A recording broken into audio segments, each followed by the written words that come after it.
Писал мне для заказа, писал мне минуэты, лендеры всевозможные, все это было, вариации. Иногда даже сонаты я на заказ писал.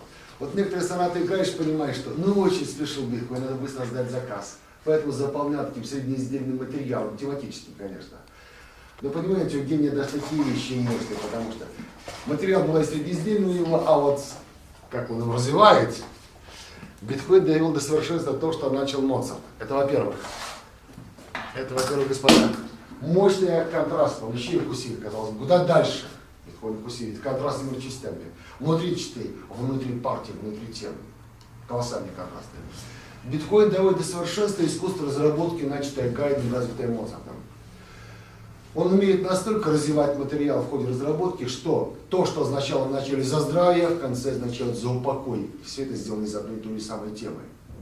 Бетховен умеет выстраивать из такого мотива длиной в 5, 3, 4 звука вот такую мощную композицию, держащую напряжение колоссальное.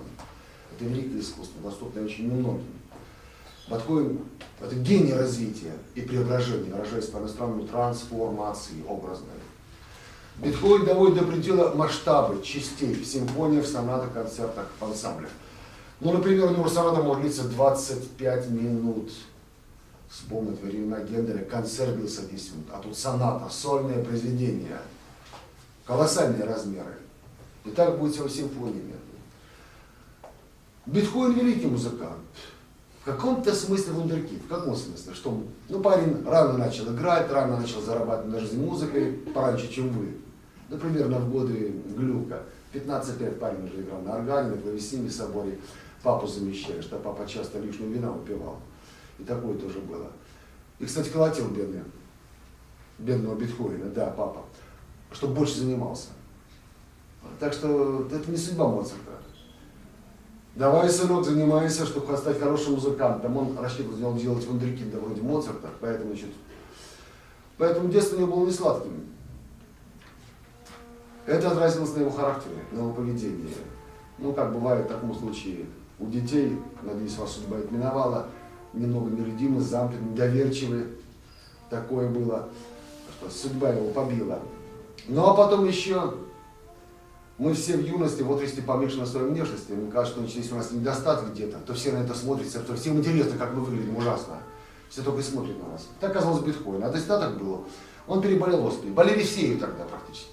Но не всех оспа оставляла такие следы. У него осталось сплошные оспины. Конечно, приятного мало. У Моцарта тоже болел. И Гайден болел, у них не осталось, у него осталось. Ему казалось, что все смотрят, какой он ужасно некрасивый. И поэтому он тоже замыкался, был нелюдимым. И всем казалось, что он людей не любит, такой, знаете, мизантроп, ненавидит людей. А он их, можно сказать, стеснялся, избегал, потому что боялся, что они будут над ним смеяться. И такое тоже было. Вот это некоторая закрытость, замкнутость остались в его натуре, в поведении. Ну а поскольку ему пришлось в юности самому работать и содержать, по сути, ему, что отец, повторяю, часто не работал, выпадал в осадок. И деньги выдавали даже не матери, а Бетховену за отца, то с детства привык рассчитывать на себя, он был очень самостоятельным. Так, он из тех, кто сделал сам себя, повторяю, как человек. Поэтому он был очень независимым, гордым, и как бывает с такими людьми, которые с трудом добились своего положения, поднялись наверх, он всю эту независимость постоянно подчеркивал. Вот, к примеру, у него, повторяю, друзья были там граф Кинский, князь Лобковец, эрцгерцогский Фердинанд, наследник будущего престола, повторяю, друзья, покровители, значит, в дворцах его принимали своих. Ну и вот он считает, вам сказать, одному из них. Лицо причем. Вот. То, чем являетесь вы обязаны только природе. То есть, простите, вашему имени, потому что он послышался там дворянином, а то, чем Елисей, я обязан своему таланту, своей работе. И он это в лицо не говорил. То есть он прекрасно знал себе цену. Он даже бравировал тем, что он гений, тем, что человек искусства, и что он может то, что не могут остальные. Он нарочито, повторяю, он не только исповедовал взгляды, которые были неприемлемы большинства. Повторяю, в императорской Австрии быть якобинцем-республиканцем, который открыто обличает монархический строй. Каково? Его и полиция задерживала не раз. Но отпускали, ну что с ним возьмешь, гений ведь. Так вот, он одевался нарочито не так, как все. Почему?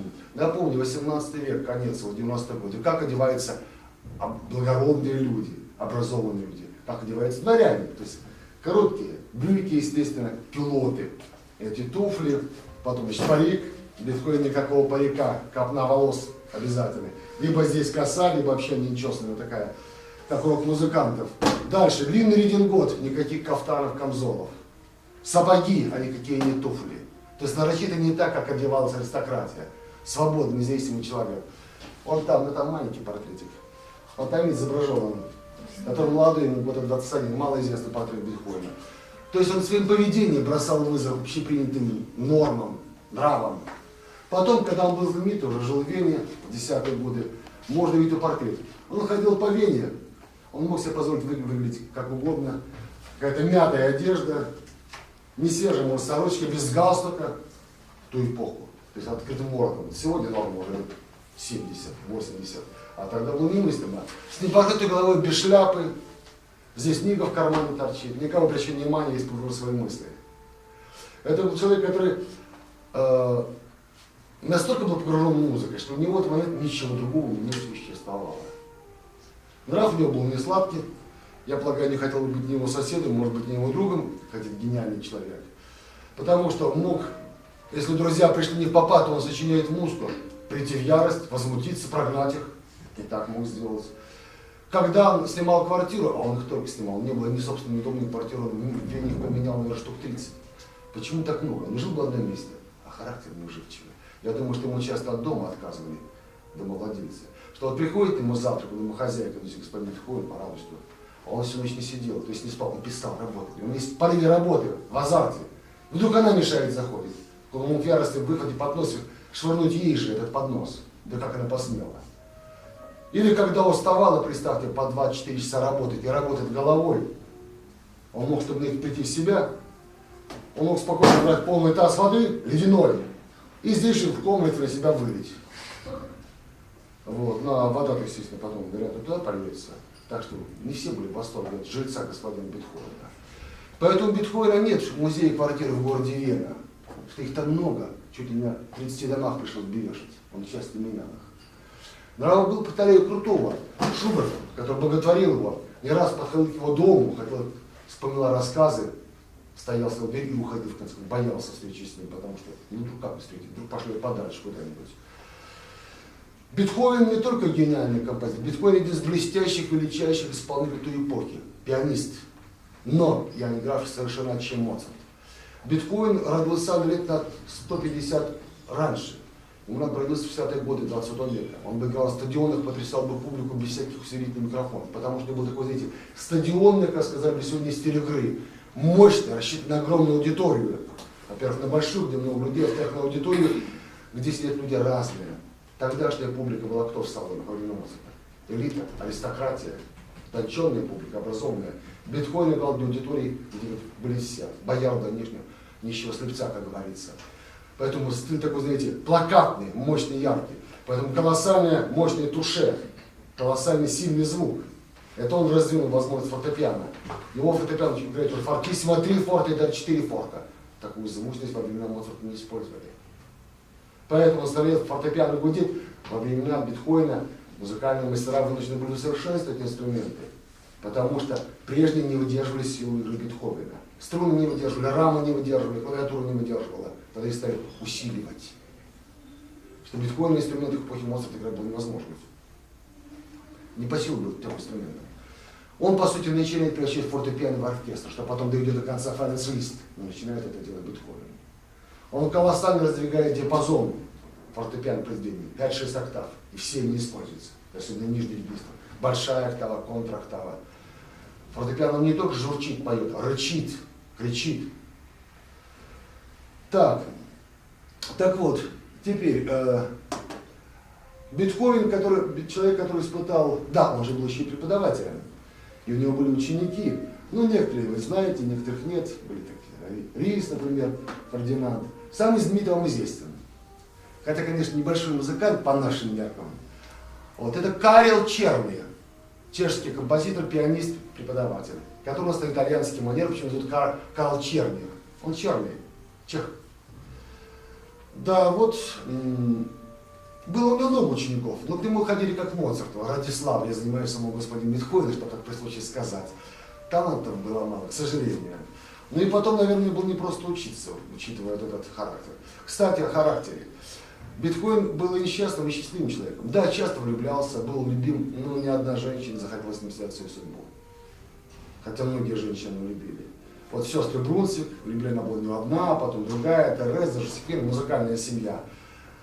Потом влюбился он в Джульетту Гвичарди, его ученицу, итальянскую графиню. Она предпочла другую. Во-первых, молодого и красивого понять ее можно. Вот. А во-вторых, наверное, не сахар был с Бетховеном жить. Да, может, и не созданы для семьи жизни. Поэтому ни семьи, ни детей, ни собственного дома. В этом смысле несчастный человек. И, конечно, как любой из нас ощущал потребность в тепле, в семье, в быте. И он очень сильно переживал за своего племянника, сына своего брата, у него было несколько братьев. Так вот, когда брат его умер, он вот, по заботам Бетховена, он решил сделать его опекуном. Он добился, чтобы дали ему опекунство. Даже устроил судебный процесс против невестки, вдовы своего брата. Выиграл процесс, 2 года судился. Все дела музыкальные отбросил. Выиграл, ну, казалось бы, счастье. Вот. А поскольку этого парня дергали туда-сюда, вот, он ощущал давление на себя, то он пошел по не лучшей дорожке. Бетховен пытался удержать так и так, но характер был деспотический Бетховена. И вот удерживая он, пожалуй, еще больше надавил на душу этого парня. Ну и кончилось это печально. Это кончилось самоубийством. Вот, и это было потрясение для Бетховена. Долго не мог заниматься музыкой вообще. Вот почему Бетховен были такие долгие периоды молчания. Потому что он был занят семейными делами. То есть, и вот устроить семейную жизнь, где будет близкий человек, за которым ухаживать, заботиться, о котором тоже не вышло у него. На последние годы жизни, когда он перестал быть в моде, а он был в моде большое время, это после 2014 года, когда в моде стала Россия, такая легкая, развлекательная музыка, и заказов мало, и платы поменьше. И вот тогда Бетховен уже жил весьма скромно, и очень скромно. И когда он умер, повторил, какое там наследство, какие суммы. Вот стопка книг, старая одежда никому не нужна, собственно, и все. А было время, когда он жил как Моцарт, у него был собственный выезд. Это очень дорого, это классика. А он, кстати, высший средний класс. И такое тоже было. Так что пережил и славу, и падение, и все. Но влияние было колоссальным. И при жизни, и после. Бетховен был неудержим, он нрава, как вы слышали. У него есть произведение под названием «Ярость по поводу утерянного гроша». Это не преувеличение. Ну, грош, монетка такая. Когда-то была у поляков, я не помню, перешли на евро или нет, а может еще не перешли. Если перешли, значит есть. У них есть, значит, то, что наш рубль, это злоты, а то, что наш копейки, это грош. Так вот, такая монетка мелкая. В общем, пошел в трактир пить вина с друзьями. Подходит, руку в карман, а нет монетки, не на что. Значит, нужно идти домой, а там, может быть, и нет нового грошика-то. И вот он пришел в ярость. Он вернулся домой и написал ронда «Ярость по поводу потерянного гроша». Кстати, о ярости, вот чего-чего, это у Бетховена безумно много. Именно яростной музыки. То, что иногда отмелькает в последних опусах Моцарта, у Бетховена много, почти что с самого начала. Колоссальная сила, колоссальная мощь. Теперь, я тут говорил о его содержании музыки. Трагический образ, драматический, все верно, это главное. Конечно, есть лирика, но лирика у Бетховена особая. Лирика у него, определяет словами, мужественная. Понимаете, он не из тех, кто может расплакаться в искусстве. Он из тех, у кого может скупая морская слеза покатиться, и все, как литературный штамп говорит. Вот есть киногерои, там, вроде киногероя Брюса Уиллиса, к примеру, или кого-то еще подобного. Так вот, значит, там героя мучают, пытают, другой раз с ума сошел. Он так стиснет зубы, ладно, может еще поиздеваться слегка, чуть-чуть. Не выкрыть вину. Мы понимаем, что клокочет все, на поверхности ничего. Так вот Бетховен, внутри все клокочет, а здесь так скупая морская слеза. Вот так он выражает чувство. Это колоссальный накал, но никакой сентиментальности, как у Моцарта. Этого нет. Поэтому вторая лирика необычайно мужественная, суровая, величавая. Он иногда позволяет себе расслабиться. Еще, конечно, как у всех, у них очень много образов бытовых, а то он любил и умел, все это имели. И очень много образов шуточных, скверцозных. Иногда, правда, шутки такие грубоватые, музыкальные имею в виду, и такое. Теперь, Бетховен получил, в отличие от Гайдна, прекрасное образование, учился у многих учителей, и у Гайдна в том числе, и у Антонио Сальери учился, и у Альбертсбергера. Что это было много. Но иногда у меня такие модуляции грубые и резкие, что, знаете, аж сколько не играй, некоторые местами до сих пор смущает сильно. Нет изящества Моцарта. Изящества нет. Понимаете, такое ощущение, что ему нравилось быть неизящным в искусстве и в жизни, в отличие от Моцарта. Моцарт был в музыке галантен, и в жизни был галантен. Это человек того века париков, 18 века, а Бетховен это отрицал. Он хотел быть грубее, проще. Это такие бунтарь протестант в искусстве. Да, он был революционером в искусстве, потому что он исповедовал революцию как стиль. По сути, был первый музыкант, который воплотился в них дух революции. Напомню, современник Великой Французской революции 89 года, там был 19 лет. Вот этот дух он пронес на всю жизнь. Поэтому революционный порыв, бунтарский порыв его музыки, он пропитывает буквально все. Бетховену трудно удержаться почти в любом произведении большом, чтобы вот этот бунтарский порыв, взрыв ярости и протеста не показать. Не может он просто без этого. Как Себастьян Бах не может дать хотя бы 16 тактов без хотя бы кусочка полифонии, так Бетховен не может без этого. Обязательно будет взрыв ярости. Поэтому, если вы по природе спокойный человек, сдержанный, умеренный по своим чувствам, можно и не пытаться играть Бетховена. У вас Бетховен не выйдет.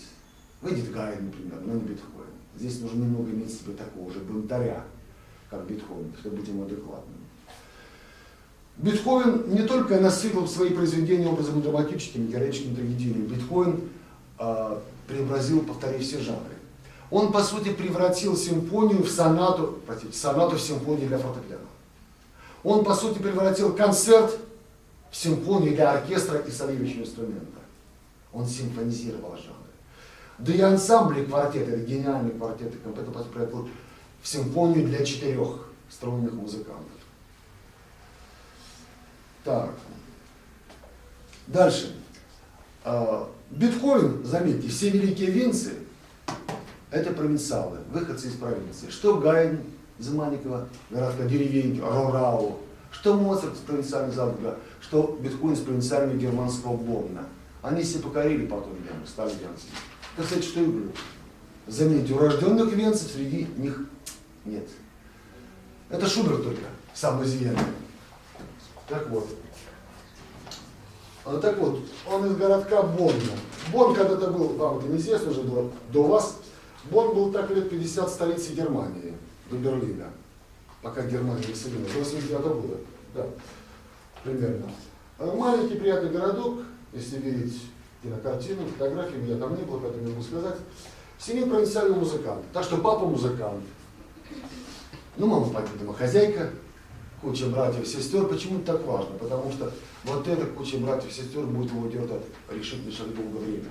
Он давно мечтал уехать из Бонна, этой провинции, уехать в большой город, где много музыки, верно, но на нем лежала ответственность. Отец в каком-то смысле был и не был. И он понимал, что если он едет, бросит работать, не на что будет жить его семья, младшим братьям и матери. По сути, он содержал их. Так что оцените еще ответственность парня. Когда он бросит, что мне остальное, у меня своя жизнь. Нет. Но я же говорил про то, что есть папа какой был. Ему повезло с учителями и выверенности. Да, отец, конечно, учил играть на скрипке, на фортепиано, на органе, но вообще-то первую школу получил у Готлиба Нефе. Прекрасный музыкант, композитор, органист, преподаватель боннский. Крупного калибра музыкант. Так что видите уже первую школу. Вот тогда он начинает сочинять, кстати, поскольку гениальный фортепиано, композитор, не стихи для фортепиано. Нет. Первый опус он не для фортепиано, как ни печально. У него третий опус для фортепиано только. Для струнных инструментов ансамбль пишет. Заканчивает гимназию, он получил закончить, изучает Моцарта и Гайдна. А потом поступает в университет, он хотел получить высшее образование. В немецких странах принято. На философский факультет, на сложнейший. Да, год учиться, а потом приходится бросить, почему? А надо работать, содержать семью свою. Но в этот период происходит очень важная перемена. Он знакомится с семьей местных аристократов Мейнлинг. Это очень важно. Во-первых, семья достойная, порядочная, люди образованные, культурные, любящие искусство, разбирающиеся в нем, но вот еще почему. Понимаете, вот где-то кроме своей семьи его приняли как равного. И не простой семьи, а аристократической. И, кстати, с этой семьей, с ее детьми, значит, сыном и дочерью потом будет сегодня такие отношения. И вот они очень много ему дали, как люди. Они дали, можно сказать, уверенность в себе. В этот период он безумно много читает. И читает он не чего-нибудь, а читает то, что, вероятно, вы не читаете. Он читает классическую литературу, он читает классиков, греков, Эврипид, Софокл, к примеру. Он читает Шекспира очень много. Он читает немецких романов, читает Гёте, которым безумно восхищается. Великую литературу, поэтическую, драматическую. Вот и все это отразится в его музыке. Потому что вот отсюда появятся герои его произведения, эти образы. Вот тогда он пишет балет Прометея о ком? О потом величайших героев человечества. Что нам дал Прометей, господа? Кто из вас помнит? Что? Огонь. О, самое главное. То без еще жизнь была бы невозможна. И заплатил за это страшной ценой, потому что боги не прощают тех, кто забирает у них тайны. И да не только, что он украл у них тайну. Промышленный шпионаж. Дело в том, что тем самым огонь имели только боги. Верно. Прометей дал их нам. И тем самым познал сравниться с богами. Но от этого не могли простить боги Прометею. Так вот, в каком-то смысле таким Прометеем был сам Бетховен. Поэтому судьба таких героев очень близка, понятно. Вот таких он выбирал в истории, в литературе. Борцов, которые готовы пожертвовать собой ради блага остальных. Итак, мечтает вырваться из этого Бонна, поехать в Вену. Он съедет в Вену на разведку, это будет в 17 лет. Даже увидит его Моцарт, когда у парня есть талант, ему заниматься музыкой. Ну и пришлось вернуться. Мама, братья, то все. А в 90-м году проезжает мимо Вены, простите, мимо Бонна, Йозеф Гайен, он едет в Англию. Ну он, естественно, к нему, господин Гайен, могли бы заниматься. Да, конечно.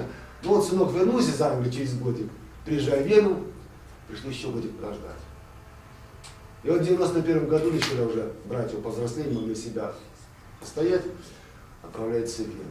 И начинается новый период жизни и творчества. Венский, самый большой. Тот был ранний, боннский. Приезжает в Вену, занимается у Гайена.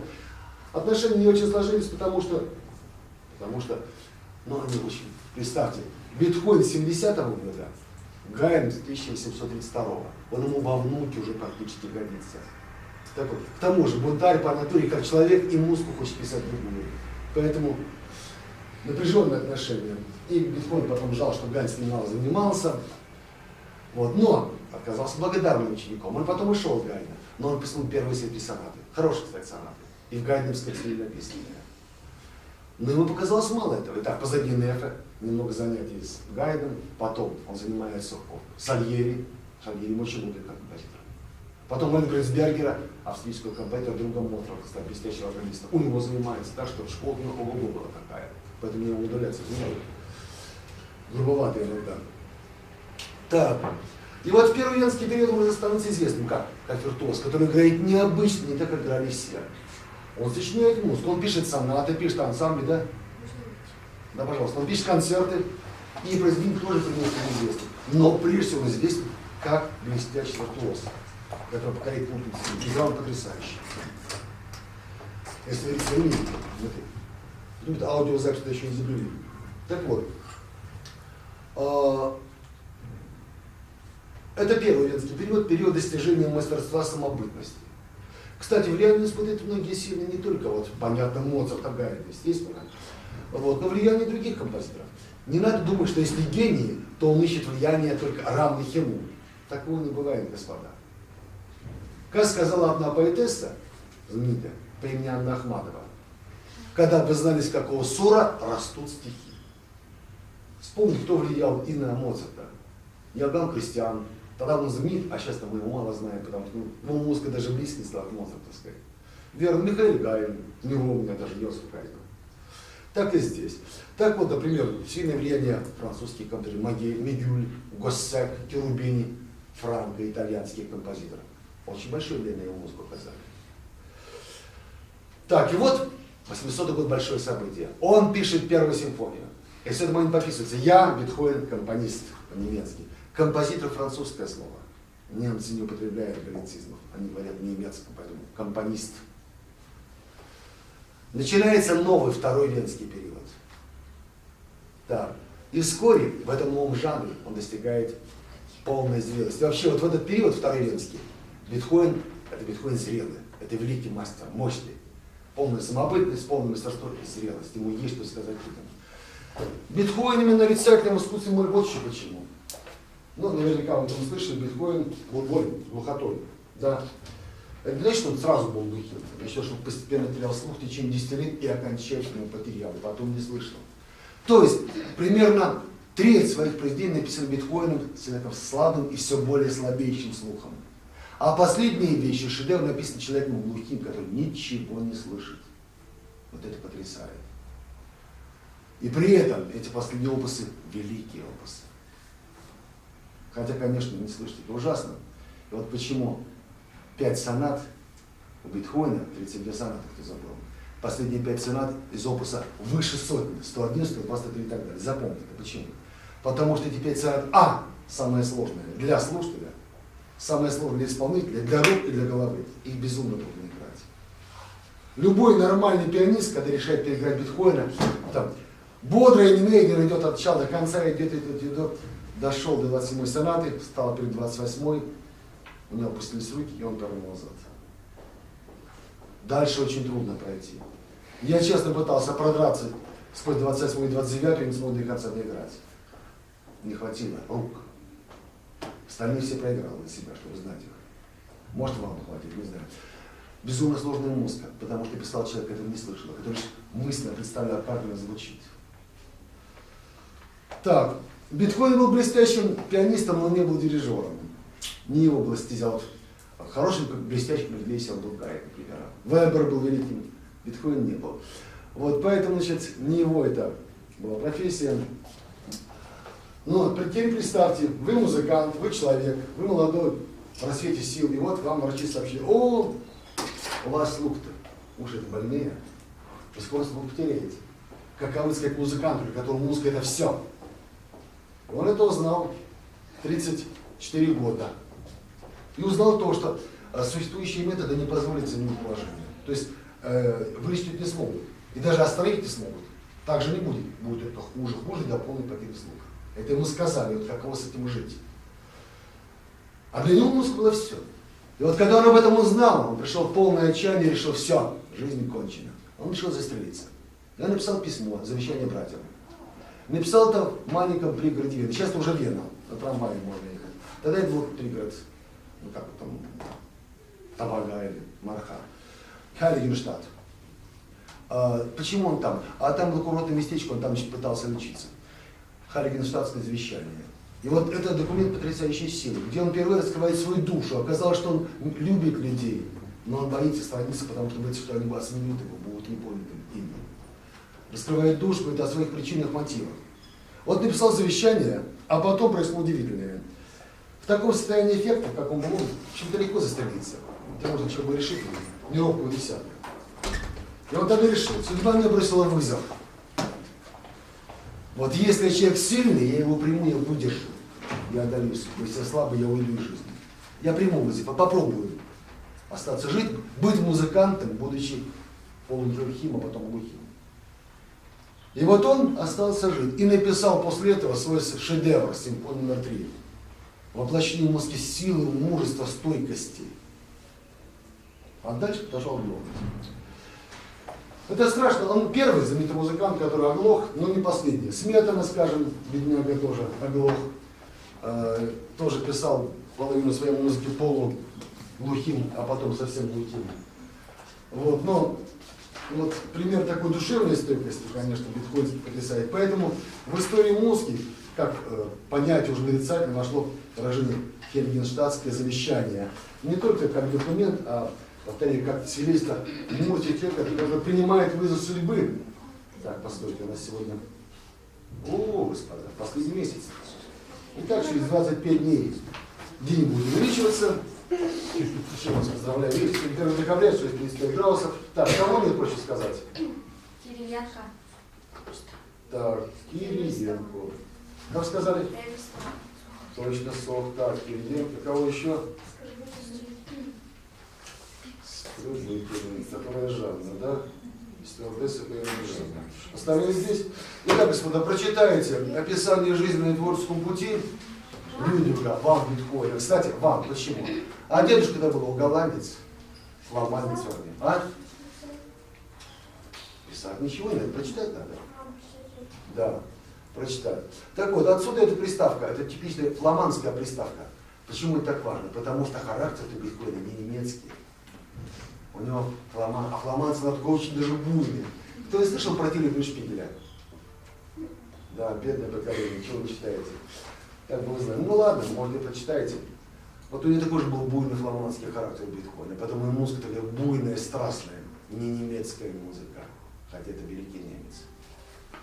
Все на сегодня, господа. Встречи через... Напомню, опрос будет в следующий понедельник.